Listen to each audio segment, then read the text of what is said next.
welcome to our class Metal-carbene and metal-carbene based organometallic catalysts for advanced polyolefin synthesis. And so far we have discussed about the various metallocene and very advanced post-metallocenes catalysts, mainly for homogeneous catalysis we have studied. We have understood the mechanism, we have understood the advantage over Ziegler-Natta catalyst, we have learned the monomer scope and to tune its properties. Today we will discuss some practical issues on the metallocene and post-metallocenes catalyst. Actually, in general, we will try to understand in general, and then we will try to apply this concept to the metallocene and post-metallocene catalyst for polymerization. Why this is important? Because we know that two types of catalyst, one is the homogeneous and one is the heterogeneous. Okay, and both have advantage, both have disadvantage. Homogeneous, the catalysts are very good in laboratory skills, their activity is very good. To understand the mechanism, that is the most important, that otherwise we cannot develop a new catalyst. We have to understand what is the mechanism for bond breaking, bond making. However, for heterogeneous catalyst, the mechanism is complex, but it is more practical on the issue of recyclability, because in homogeneous catalysis it is very difficult to recycle the catalysts, but for heterogeneous it is easy to recycle the catalyst. So, once we develop for homogeneous catalysis to make catalysts to make a valuable products or for a very important synthesis, to make it in industrial viable process, we have to convert this homogeneous to heterogeneous.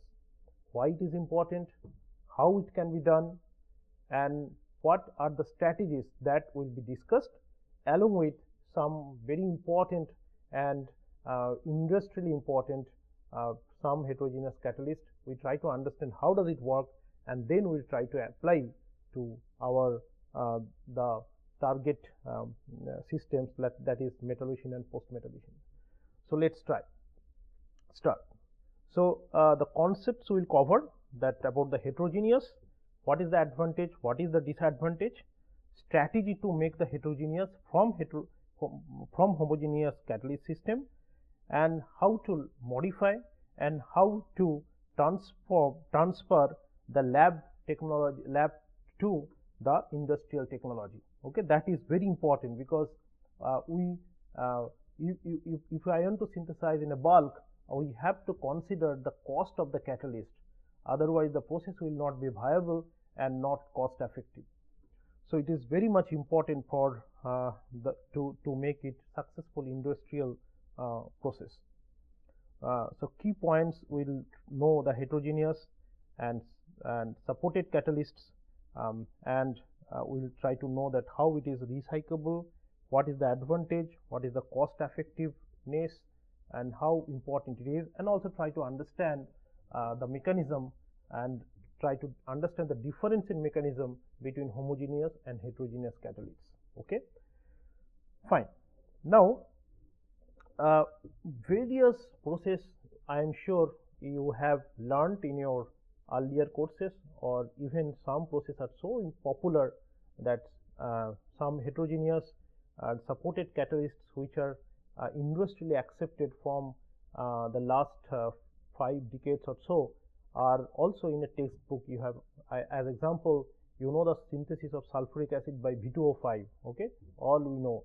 Okay, the Haber process, that is the synthesis of ammonia from iron, from nitrogen and hydrogen with the iron as a heterogeneous catalyst. So, those are very famous heterogeneous systems. Okay, if you divide all the heterogeneous systems, catalytic systems for industrial process, you can divide into these applications into 3 domains. Okay, so I will divide the following way: heterogeneous catalysts,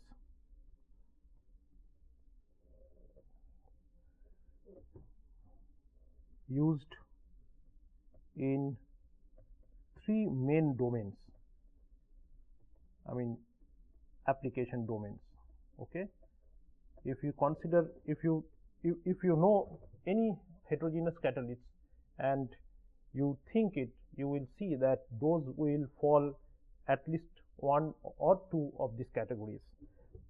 As example, one is the oil transformation,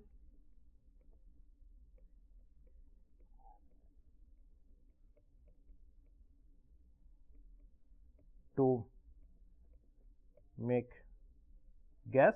Gas means which are valuable not only for fuels and also for to synthesize the value added organic compounds and others. Synthesis of fine chemicals,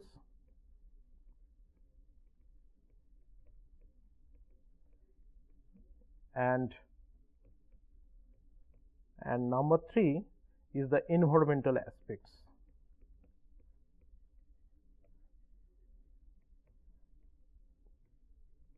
Okay. If you recall the environmental aspects, I am sure all you know that every vehicle has the catalytic converter.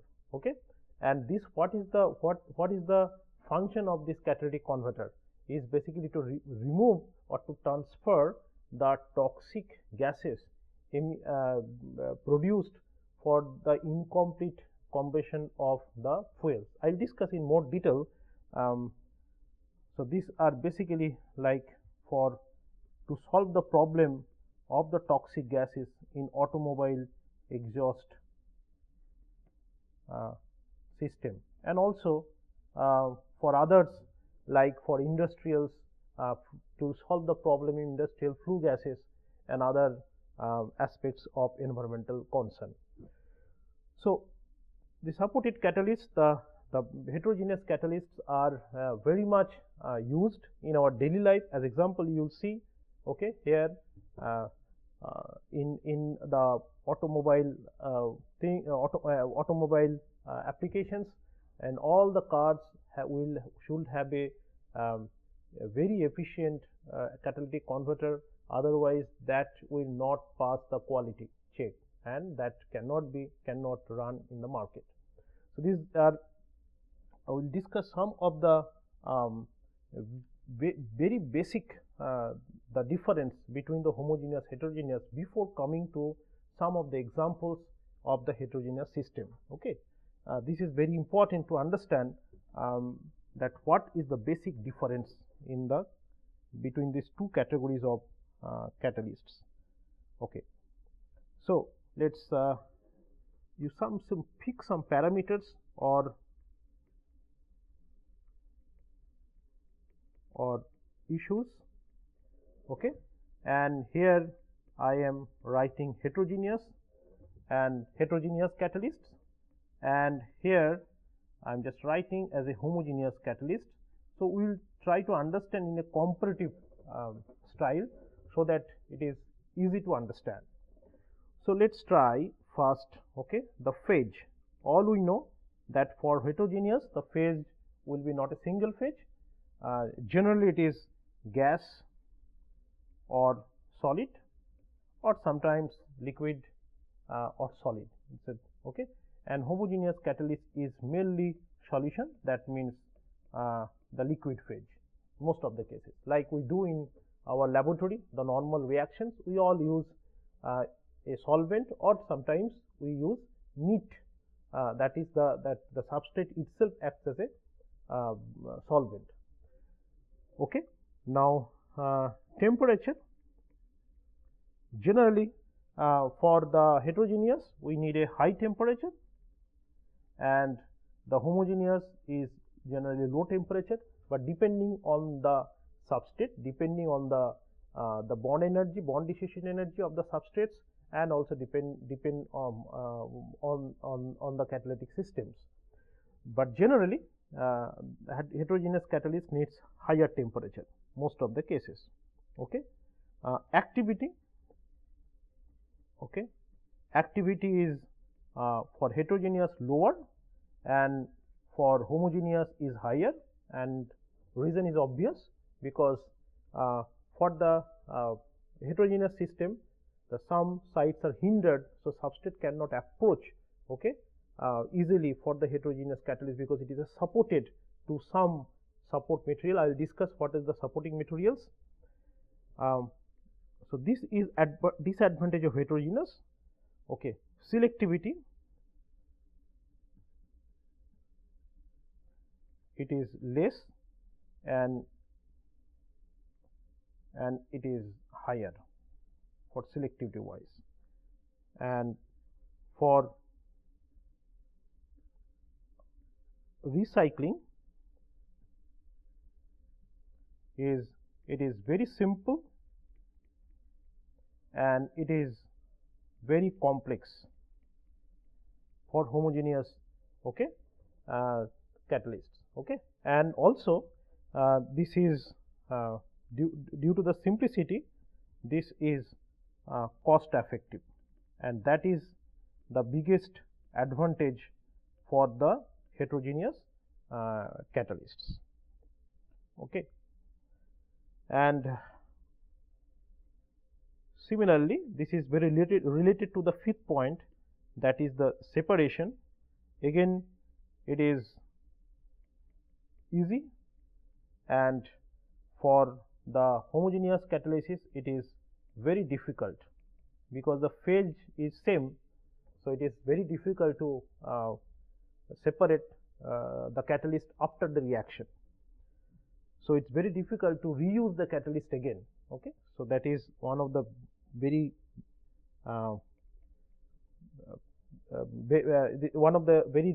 biggest issue. And the tuning means tuning of catalytic properties. Here it is difficult, and here it is comparatively easy.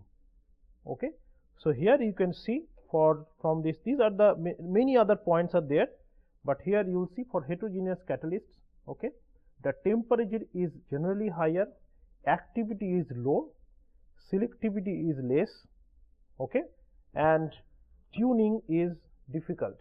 But on the reverse, you will see that here is very simple, separation is very easy, and most importantly it is cost effective. So this is basically is the winner, you can tell, and that is the reason industry domain will always like heterogeneous rather than homogeneous. Homogeneous is good to understand the mechanism, but if you consider the cost effectiveness, always heterogeneous catalyst is the winner. I hope it is very clear now. Fine. Now I will show some of the very well known heterogeneous catalysts, in which are popularly used, and many industries follow the process. And most of the this heterogeneous catalyst process are being used, let's say at least from the last 50 years or so till today. So let's list some of the very common heterogeneous catalysts before coming to our system, to understand that where we stand for. So as I already discussed about the environmental aspects, in just 2-3 slides back. So if you see that in the automobile exhaust catalytic converter,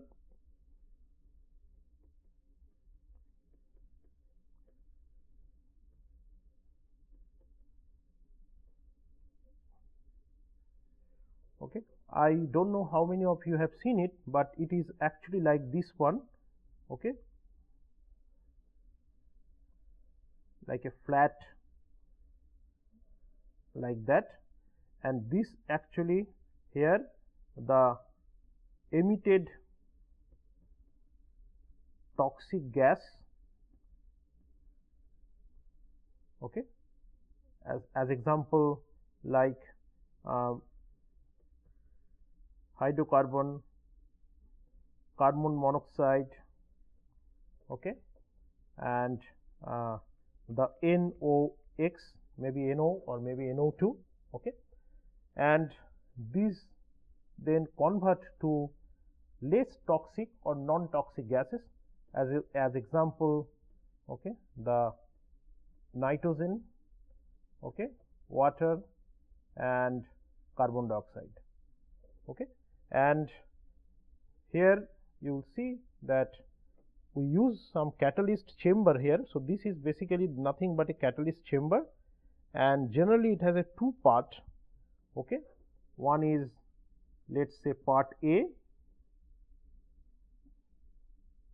okay, and another one is the part B, two chambers, let us say this is B, okay. So, this is basically the oxidation chamber, okay, and the A is the reduction chamber. So, we use the reduction, some catalyst, two type of catalyst which acts as a reducing agent, reducing catalyst, as example here like for reduction rhodium on supporting materials like alumina, and for oxidation is here like platinum or palladium, okay, on oxides, okay, some supporting, okay, oxides to make heterogeneous catalysts. And generally these catalysts are kept in a like a plate to energy to increase the surface, so that the efficiency is more. So, here what happens, two type of reactions are happens in this case in the oxidation chamber, okay. So, like in there CO, okay, and plus O2, it's CO2, okay, and in this case the reduction chamber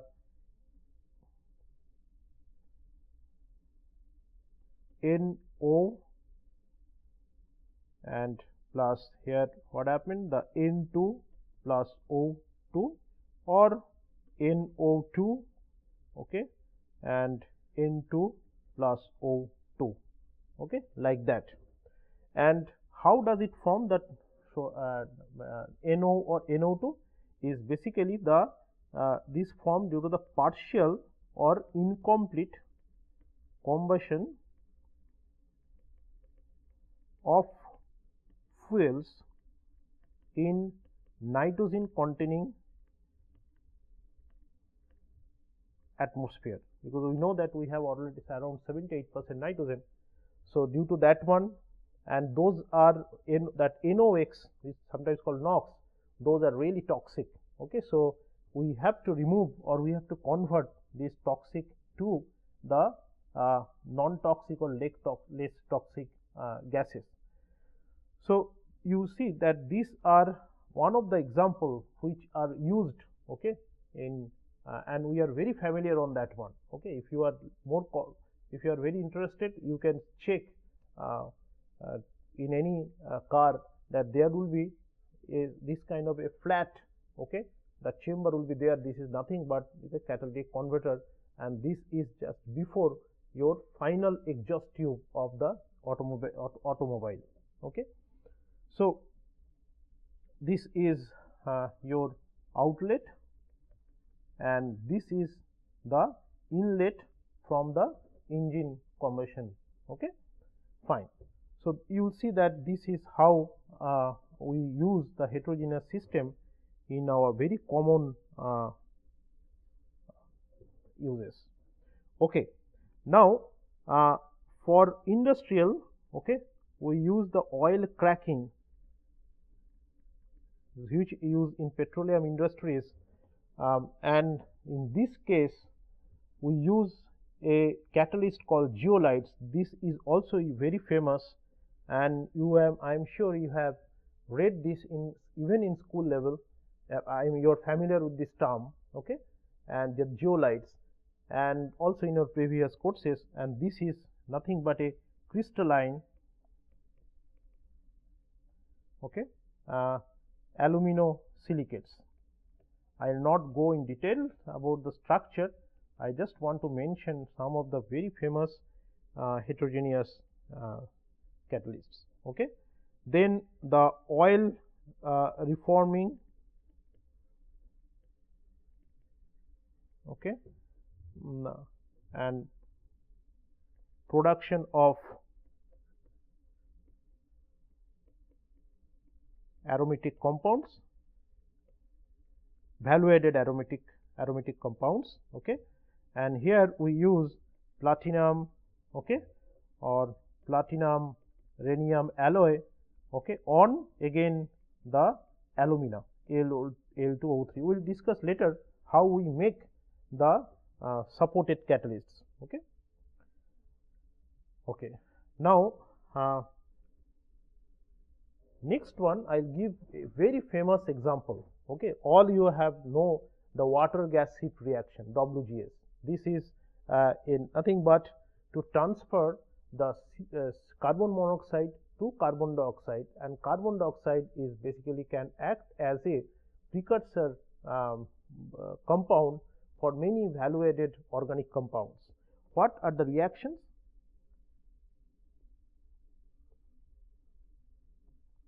Water gas shift reaction, we call it WGS in short. Okay, and what catalyst we use? Can you remember? This is iron chromium, okay, and support is the Al2O3. Okay, and if you recall, these are one of the oldest heterogeneous catalysts which are accepted in industrial domain. So, what is that? This is okay here. So, this is steam, and this one red hot coke. So, here you will see that all are cheap materials. Okay, the substrates are all are cheap, and from here you can get carbon monoxide and hydrogen. This is called water gas, okay, if you recall, and then CH4 and this one. So, you will get more hydrogen, CO plus 3H2, and this is called, can you remember what is called? This is synthesis gas, very popular, okay, synthesis gas. And from the produced carbon monoxide you will get the CO2 plus H2O, and that is called the water gas shift reaction. Okay. So, these are very popular and very important as well. Okay. So, this one, and you get see the carbon monoxide here. This is used for various purposes to make the industrial as well as the value added organic compounds. Okay. And the next one is the ammonia synthesis, and you know how important in ammonia to not only to make the value added nitrogen based compounds and also in fertilizers, and these are all you know because it is a Nobel Prize award winning discovery. This is the iron and its Haber process, all you know. Okay. The next is the H2SO4 synthesis, that also very famous and very well known, and these are all the B2O5, okay, vanadium oxide, okay, and the next one, hydrogenation of oil. Can you remember which catalyst? Okay, yes, nickel. Okay, this is also very popular and still it is used. Okay, fine. Now, so and the last one I will show the polyethylene. Okay, that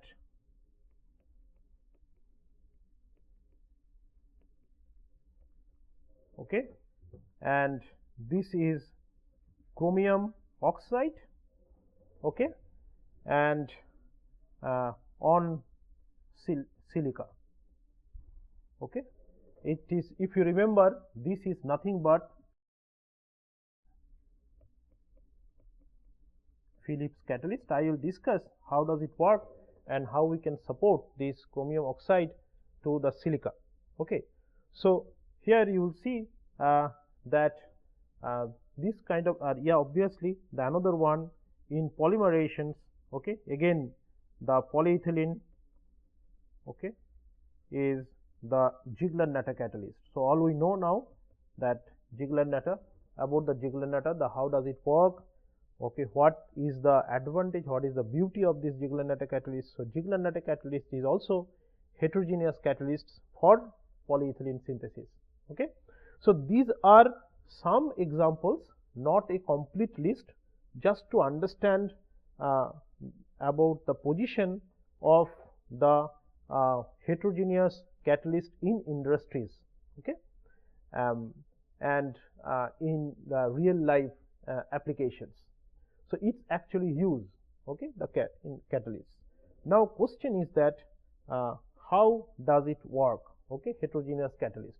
So we have now we know that these heterogeneous catalysts are in a different phase, mostly the gas solid or the liquid solid.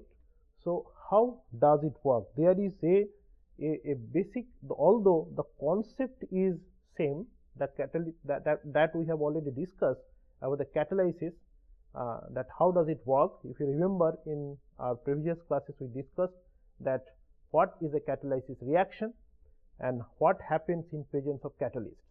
The concept is same, but however the mechanism and the bond breaking and bond making process are quite difficult for heterogeneous to homogeneous. Okay, so that we will discuss in now. Now you will see that in heterogeneous catalysts, okay, this is actually the surface phenomena.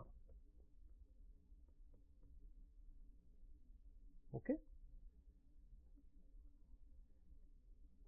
so surface has a very big role on these heterogeneous catalysts. Okay, so first what happens is, first happens the diffusion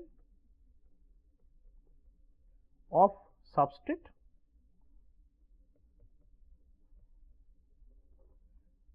near catalytic surface, mostly the metal oxides or the metal catalysts on a supporting oxide, as example silicates or aluminosilicates, or sometimes on polymer also, sometimes on resin also, near catalytic surface or in cavity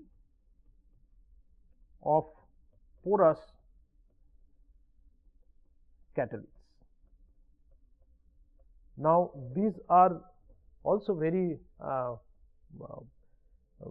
popular, like for MOF, that metal organic framework, which are porous in nature, and also conjugated porous materials which are porous in nature and can perform selective catalysis, which actually where the substrate actually enters in the cavity, very similar as we have seen in the zeolites. In zeolites also there is a different pore size, the one substance can enter, and also the selectivity is also dictated according to the size of the pore and shape of the pore.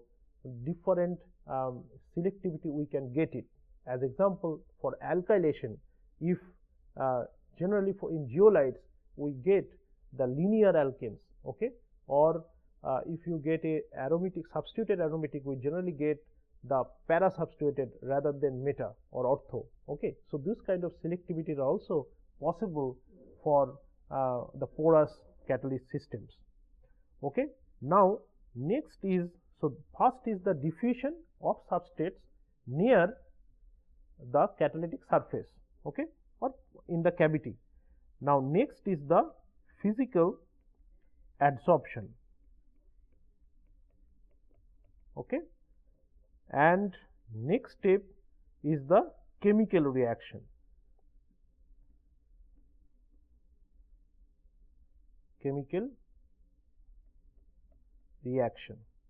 And the last one, okay, that is the desorption. If you recall, okay, that most of the cases in like a homogeneous catalytic system, the desorption is actually the reductive elimination or sometimes just a deligation, and here physical adsorption is basically the activation step here. Okay, so this is the prime difference between the homogeneous and heterogeneous. So here you will see that this one, the desorption is the last step, okay, and this physical adsorption, this is basically, these are responsible for the activation, okay, and this one is the bond breaking and making process, and this is basically the releasing. This is also bond breaking process, okay, so releasing the desired products. Okay, so in the next class we shall continue our discussion on the heterogeneous catalyst, and then we will try to understand how we can transfer or transform the Metal-carbene based heterogeneous catalysts from homogeneous to heterogeneous for laboratory to industry journey. Thank you. We will see you in the next class.